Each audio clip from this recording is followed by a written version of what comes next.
명심견성, 명심견성. 네 글자는 수백 년 동안 선종 수행의 최고 법문으로 숭상되어 왔으나 그 깊은 뜻을 진정으로 이해하는 사람은 극히 드물다. 선원에서 승려들이 독경할 때 마음을 청정하게 하여 부성, 불성을 드러내는 수행으로 여긴다. 학자들은 이를 마음의 본성을 명료하게 깨닫고 본래의 모습을 보는 경지로 해석한다. 수행자가 깨달음을 얻을 때 이를 깨달음의 정과의 표시로 삼는다. 그러나 2000년 동안 오해받아 온 경지는 역대 조사들도 그 안에서 방황하며 혼란스러워한 바 있다. 당대 개원 연간 봄이 따뜻해지고 꽃이 피며 범음이 연이어 울려 퍼졌다. 조계 남아사 선당에서 육조 해능이 중생 제자들에게 법문을 하고 있다. 이 영남의 고찰은 청산에 둘러싸여 있고 시내가 졸졸 흐르며 천년된 고송들이 산들바람에 살랑거려 세대를 이어 전해지는 지혜의 법음을 듣는 듯하다. 당내는 등불로 환하게 밝히고 각지에서 법을 구하는 이들이 모여 가득하다. 경전을 숙지한 스님이 있고 부지런히 수행하는 수행자도 있으며 불문에 출입하는 제가신자가 함께한다. 어느 날 신의 법사가 낙양에서 먼 길을 달려와 의문을 가득 품고 육조 스님께 법을 청하였습니다. 그는 스님을 공경하며 진심으로 물었다. 선종에서 자주 말하길 명심견성, 명심견성이라 하는데 제자는 여러 해 동안 경전을 연구했으나 이 네 글자의 참된 뜻을 여전히 이해하지 못했습니다. 만약 명심이 자심을 밝히는 것이고 견성이 부처의 성품을 보는 것이라면 조사는 왜 무명과 그 성품은 둘이 아니라고 말하는가? 만약 이 사자가 수행의 차례라면 왜 또 본래 무일물이 있다고 하는가? 부디 스님께서 자비로이 가르쳐 주시어 내 마음속의 의욕을 풀어주시길 간절히 바랍니다. 이 문제는 마치 뇌리를 환히 깨우는 듯하여 순간적으로 참석한 모든 사람의 관심을 끌었다. 많은 제자들이 각자의 이해를 속속들이 표현하였다. 어떤 사람들은 명심이란 망념을 청정하게 하여 마음을 밝은 거울처럼 맑게 하는 것이라고 생각한다. 어떤 사람들은 성품을 본다는 것은 자신의 부처님 성품을 보고 본래의 모습을 인식하는 것이라고 생각합니다. 어떤 사람들은 이것을 수행의 두 단계로 생각하는데 먼저 마음을 깨닫고 그 다음에 성품을 본다고 합니다. 그러나 이러한 해석들이 모여질 때 서로 간에 조화시키기 어려운 모순이 존재함을 발견하게 된다. 육조는 조용히 사람들의 토론을 듣고 있었으며 그의 깊은 눈빛은 산골 샘물처럼 평화로웠다. 오래도록 침묵하다가 그는 천천히 입을 열었다. 여러분이 말한 것들은 모두 세상에 전해져 내려오는 견해일 뿐입니다. 그러나 진정한 명심견성은 겉으로 드러난 문자로는 결코 포괄할 수 없으며 그는 일어나 법당 중앙에 있는 불상 앞에 섰다. 세상 사람들은 이 네 글자를 보고 그것이 수행 방법이라고 여긴다. 이러한 이해는 비록 순수하지만 근본적인 뜻을 놓치고 있다. 육조는 먼저 첫 번째 오해를 지적하였다. 즉, 마음을 밝히고 성품을 본다는 것을 견수의 차례로 여기며 먼저 마음을 밝히고 망념을 제거해야 비로소 성품을 보고 불성을 나타낸다고 생각하는 것이다.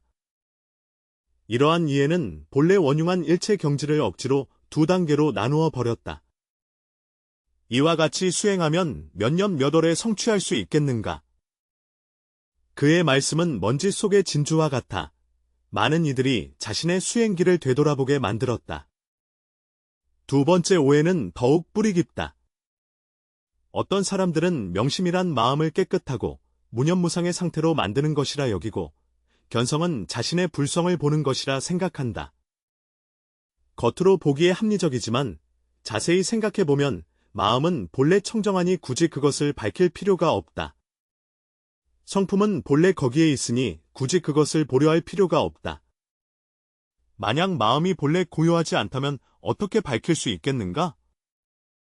만약 성품이 본래 존재하지 않는다면 어떻게 볼 수 있겠는가? 이러한 이해는 오히려 인과의 순서를 뒤엎는 것이다. 이 추궁은 문제의 핵심을 직접 겨냥하여 중인을 더 깊은 사유에 잠기게 했다. 세 번째 오해가 가장 치명적이다. 더 나아가 어떤 이들은 마음을 깨닫고 본성을 보는 것을 깨달음의 표시로 여기며 이 경지에 이르면 과보를 증득하여 성인이 되었다고 생각한다. 알지 못하노니 만약 명심견성의 경지를 얻을 수 있다면 그것은 참된 명심견성이 아니다. 왜냐하면 진정한 명심견성은 얻을 바 없는 경지이며 본래 그러한 상태이기 때문입니다. 육조의 어조가 엄숙하게 변했습니다. 이러한 경지에 대한 집착적인 오해는 수행자를 더욱 깊은 혼란에 빠뜨리게 한다. 전통적인 이해의 편차가 존재한다면 진정한 명심견성은 어떤 경지일까? 육조께서 천년의 비밀을 드러내기 시작하셨다. 명심견성의 진리를 이해하려면 먼저 마음이 무엇인지, 성이 무엇인지 알아야 한다.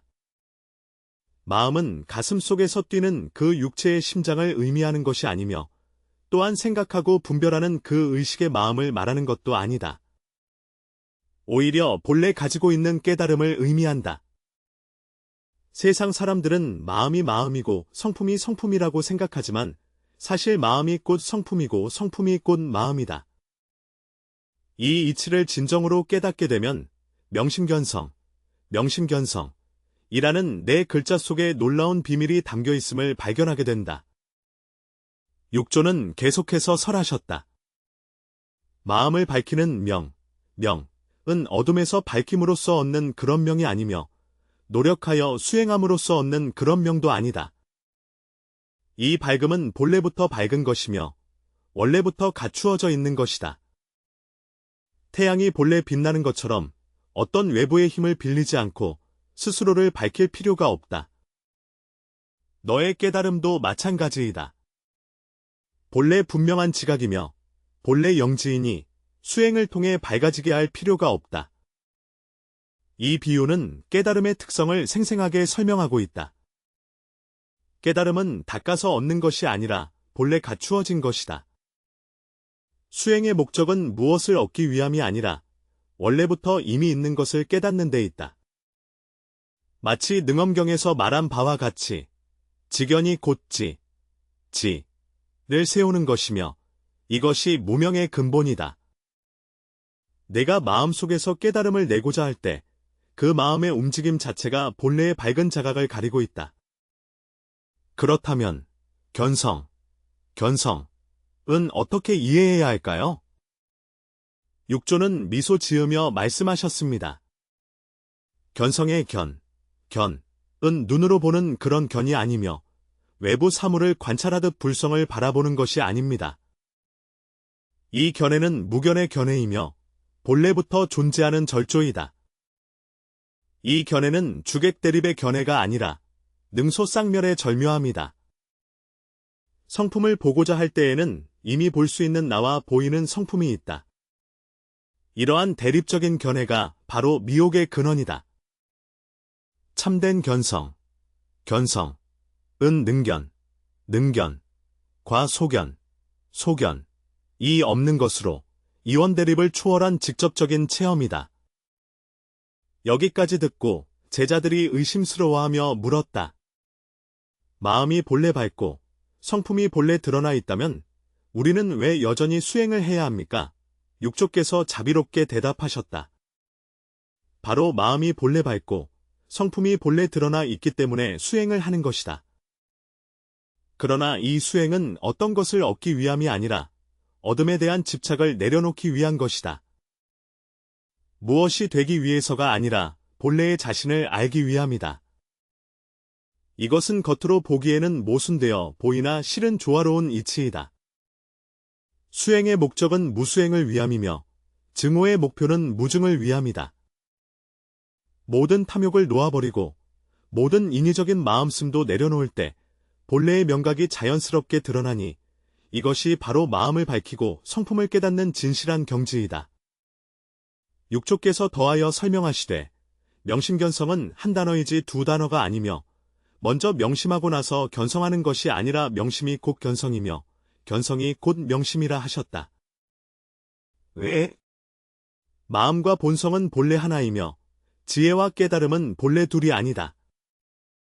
진정으로 자기 마음을 깨달을 때 바로 그 순간 본성을 보게 된다. 본성을 진정으로 볼 때 당장 자심이 밝아진다. 이러한 이해는 견수의 개념을 완전히 뒤집어 놓았다. 명심견성은 과정이 아니라 상태이며 수행 방법이 아니라 수행의 궁극적인 목표이며 얻을 수 있는 경지가 아니라 본래 붙어 있는 진리이다. 그렇다면 일상생활 속에서 어떻게 명심견성의 경지를 드러낼 수 있을까요? 육조께서 구체적인 지침을 주셨습니다. 행주자와의 일체 분별심을 일으키지 않고 취사심을 생기게 하지 않는다. 색을 보고 소리를 들음은 거울이 물체를 비추는 것과 같아 물체가 오면 곧 나타나고 물체가 가면 남지 않음과 같으니라. 경계에 이끌리지도 않고 경계를 배척하지도 않는다. 내면의 생각이 일어나지 않고 외부에 집착하지 않는 것이 바로 마음을 깨닫고 본성을 보는 참된 상태이다. 이 수행 방법은 겉보기에는 단순해 보이지만 실제로는 매우 심오합니다. 그것은 다리를 꼬고 앉아 좌선할 필요도 없고 불경을 외거나 진언을 염송할 필요도 없으며 다만 매 순간마다 본래의 깨달음과 깨어있음을 유지하기만 하면 된다. 밥 먹을 때는 밥을 잘 먹고 잘 때는 잘 자며 밥 먹을 때 잠자는 것을 생각하지 말고 잘 때 밥 먹는 것을 생각하지 말라. 이러한 순수한 현재의 자각은 바로 마음을 밝히고 성품을 꿰뚫어보는 살아있는 표현이다. 더 깊은 체험은 마음을 밝히고 성품을 깨닫는 경지가 결코 도달하기 어려운 성스러운 경지가 아니라 모든 이가 본래 갖추고 있는 상태임을 이해하는 것이다. 당신이 지금 이 글자를 볼 수 있고 이 이치를 이해할 수 있다는 것은 바로 당신의 본심 본성이기 때문입니다. 너는 다른 곳에서 찾을 필요가 없고 특별한 방법을 통해 얻을 필요도 없다. 단지 지금 이 순간에 맡아 실행하면 바로 그 순간이 바로 그것이다. 이러한 부담은 억지로 인정하는 것이 아니며 개념적으로 이해하는 것도 아니라 직접적인 체험이다. 마치 내가 스스로가 아플 것을 아는 것처럼 너도 본래 밝게 깨달은 존재임을 직접 체험해야 한다. 이러한 체험은 사유를 통해 얻어지는 것이 아니라 사유를 내려놓음으로써 얻어지는 것이다. 육조는 제자들이 무엇인가 깨달은 듯한 표정을 보며 계속해서 말씀을 이어갔다. 고덕께서 이르시길 평상심은 도라 하셨다. 이 평상심은 일반적인 심리 상태를 가리키는 것이 아니라 조작하지 않는 본래의 상태를 뜻한다. 이 상태에서는 마음이 밝고 본성이 드러나며 마음을 밝히고 본성을 보는 경지가 자연스럽게 완전하다. 여기서 평상은 특별한 의미를 갖고 있으며 평범하고 보통이라는 뜻이 아니라 꾸밈이 없고 차별하지 않으며 본래의 모습을 유지하는 상태를 가리킨다. 이러한 상태에서는 수행자도 없고 수행 방법도 없으며 수행의 목표도 없다. 모든 것이 자연스럽게 흘러나온다. 어떤 제자가 더 나아가 물었다. 어떻게 하면 이런 평상심을 유지할 수 있습니까? 육조가 지혜롭게 대답했다. 일부러 유지하려 하지 마라. 일부러 하면 평상심이 아니다. 잃는 것을 두려워할 필요 없다. 본래 얻은 것이 없으니 잃을 것도 없다. 매 순간마다 차별하는 마음을 일으키지 않고 조작된 마음을 내지 않으면 평상심이 자연히 드러난다. 이 가르침은 곧바로 사람의 마음을 겨냥합니다. 수행의 가장 큰 장애는 마음을 다해 수행하고 의식으로 추구하려는 것이다. 진정한 수행은 수행이 없는 수행이며 진정한 성품의 깨달음은 깨달음이 없는 깨달음이다. 모든 노력과 모든 의도를 내려놓을 때 본래의 깨달음은 태양처럼 자연스럽게 드러난다. 다른 각도에서 이해하자면 명심견성은 또한 한 경지, 경계에 대한 묘사라고 할 수 있다. 어떤 경계인가? 산을 보아도 산일 뿐이고 물을 보아도 물일 뿐인 경계이다. 산이 산이 아니고 물이 물이 아닌 단계를 거친 후에 처음에 순수한 상태로 돌아가는 것이 바로 마음을 밝히고 성품을 깨닫는 경지이다. 이 경지에서는 모든 것이 너무나 자연스럽고 조화로우며 주관적인 조작도 없고 객관적인 대립도 없으며 오직 순수한 각성이 작용하고 있다. 이러한 각오는 의도적인 것이 아니라 무심이며 국소적인 것이 아니라 전체적인 것이고 간헐적인 것이 아니라 연속적인 것이다. 육조단경은 심성을 밝히고 마음을 깨우치는 경전으로 대형경지와 같아 비추면서도 항상 고요하고 고요하면서도 항상 밝게 비춘다. 이는 묘관찰지로서 보되 보지 않으며 보지 않으면서도 본다. 사지 구족하고 삼신이 원만하니 이것이 바로 마음을 밝히고 성품을 본래대로 아는 원만한 경지이다. 이 경지는 닦아 이루는 것이 아니라 본래부터 갖추어져 있는 것이다. 모든 중생은 이러한 지혜와 능력을 갖추고 있으나 무명과 번뇌로 인해 잠시 가려져 있을 뿐이다. 수행의 과정이란 구름을 걷어내어 해를 보는 과정이며 가림막을 제거하는 과정이며 본래의 모습을 되찾는 과정이다. 우리가 진정으로 마음을 밝히고 성품을 보는 의미를 이해하게 되면 수행이 간단하고 직접적임을 알게 된다. 돌아갈 필요 없고 먼 길을 갈 필요도 없다. 지금 바로 맡아야 하며 바로 이 순간이 곧 그렇다. 이러한 짊어짐은 개념적인 이해가 아니라 직접적인 체험이며 부분적인 깨달음이 아니라 전체적인 각성이며 일시적인 상태가 아니라 영원한 경지이다. 제자가 감탄하며 말했다. 원래 마음을 밝히고 성품을 깨닫는 것이 이렇게 간단한데 왜 시인들은 그것을 그렇게 복잡하게 생각하는가? 육조가 웃으며 대답했다. 너무 간단하기 때문에 시인들이 믿지 않는 것이다. 사람들은 항상 복잡한 것을 좋아하며 복잡함이 곧 깊이 있다고 생각하고 단순함은 피상적이라고 여긴다. 알지 못하였으니 가장 깊은 이치는 대개 가장 간단하며 가장 높은 경지는 대개 가장 평범하다. 이러한 단순함은 천박함이 아니라 정신이며 이러한 평범함은 평범함이 아니라 초월이다. 진정으로 이러한 단순함과 평범함을 체험할 때 그 안에 무한한 지혜와 자비가 함축되어 있음을 알게 됩니다. 실천적인 관점에서 보면 명심견성의 수행은 8글자로 요약할 수 있는데 바로 당하담 부자연안주, 당하승 단자연안주입니다. 지금 무엇을 짊어져야 하는가? 너 본래의 깨달음을 짊어져야 한다. 어떻게 자연스럽게 안주할 수 있을까? 무의 하여 자기하지 않고 분별을 일으키지 않는다. 이 수행은 시간과 장소에 제한이 없으며 걷거나 서 있거나 앉아 있거나 누워 있을 때 모두 행할 수 있습니다. 더 중요한 것은 이 수행에는 성패나 손익이 없다는 것입니다. 왜냐하면 당신은 본래 깨달음 상태이며 본래 완전하기 때문입니다. 수행은 단지 이 사실을 인식하기 위한 것일 뿐입니다. 깨달음은 지금 이 순간에 있으며 깨닫지 못한다고 해서 무엇이 줄어들지 않는다. 이러한 어둠도 없고 이름도 없는 수행이야말로 진정한 대승의 기상이다. 육조는 해가 서쪽으로 지는 것을 바라보며 금빛이 선당에 가득 퍼지자 이렇게 결론지었다. 명심견성은 도달해야 할 경지가 아니라 모든 이가 본래 지닌 상태이며 수련을 통해 얻은 성과가 아니라 수련을 통해 인식하는 진리다. 모든 탐욕심을 내려놓고 본래의 깨달음에 머물 때 마음을 밝히고 본성을 보는 경지가 자연스럽게 드러난다. 이것은 신통이 아니며 기적도 아니고 생명의 가장 자연스러운 상태이다. 이 법문을 들은 후 신의 법사와 모든 제자들은 깊은 감명을 받았다. 수많은 수행자들을 괴롭혔던 문제가 육조의 지혜로운 가르침 아래에서 매우 명확해졌다. 조계에서 돌아온 후 신의 법사는 이 귀중한 가르침을 사방에 전파하였다.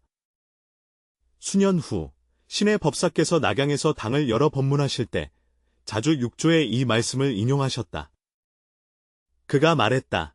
명심견성 내 글자는 세상 사람들이 많이 오해하고 있다. 실제로 이것은 모든 중생이 본래부터 지니고 있는 각성의 성품으로 수행하여 얻는 것이 아니며 증득하여 생기는 것도 아니다. 지금 이 순간을 짊어지는 것이 곧 마음을 밝히는 것이며 자연스럽게 머무는 것이 곧 성품을 보는 것이니 이것이 선종의 시민으로서 곧바로 사람의 마음을 가리키는 최고의 법문이다. 오늘날 우리가 다시금 명심견성이라는 네 글자를 마주할 때 그 깊은 의미를 깨달을 수 있을까? 일상생활 속에서 본래의 깨어있음을 드러낼 수 있을까? 스스로가 본래부터 깨달은 존재임을 알 수 있을까? 이것은 단순히 선종 수행의 문제가 아니라 모든 생명의 각성에 관한 근본적인 문제이다. 아마도 진정한 수행은 이 깨달음에서 시작되며 더 이상 명심견성을 먼 목표로 여기지 않는 데서 출발할 것이다. 오히려 그것이 우리 각자의 본래 상태임을 인식하며 깨달음을 미래의 성취로 여기지 않고 매 순간의 자각 안에서 실현하며 불성을 개발해야 할 잠재력으로 보지 않고 그것이 우리 생명의 본질임을 인정한다.